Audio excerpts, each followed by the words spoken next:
What scaling the special triangles is that basically we're gonna change this triangle so that it has a radius of 1, or the hypotenuse is 1, so that we can basically fit like a smaller version of it onto the unit circle.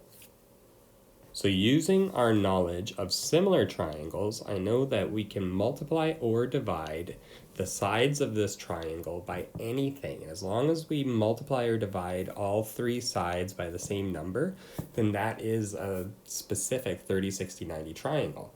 So what I want to do is I want to get the hypotenuse to equal 1. So right now it's 2. So we got two choices. I can either multiply 2 by a half, or I can divide by 2, which is the exact same thing. So I'm just going to divide all three sides of the 30, 60, 90 triangle by 2.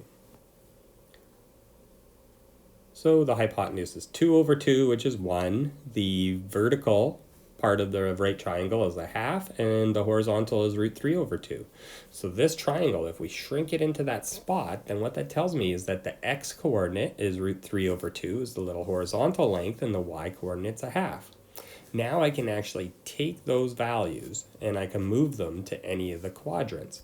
So in the second quadrant, the only change is that the x value is going to be negative. If it's still the exact same 30, 60, 90 triangle with a radius of 1, then the x-coordinate's going to be negative root 3 over 2, and the y-coordinate's a half.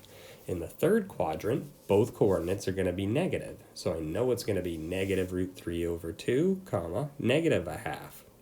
In the fourth quadrant, the x value is positive and the y value is negative. So it's again the exact same coordinates. So it's going to be root 3 over 2, comma, negative a half. Now I'm just going to label all these in radians. So I know 30 degrees is pi over 6.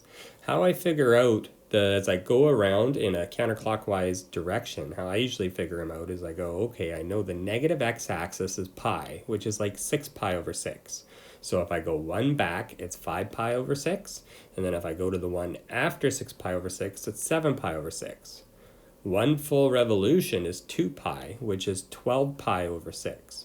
So I know to get one less than 12 pi over 6 is 11 pi over 6. The point of all this is now, because the x-coordinate on a unit circle is always cos and the y-coordinate is always sine, then I know for 11 pi over 6, the cos of 11 pi over 6 is root 3 over 2, and the sine of 11 pi over 6 is negative a half. Say I wanted to do 7 pi over 6. Well, the cos of 7 pi over 6 is negative root 3 over 2, and the sine is negative a half, etc., etc.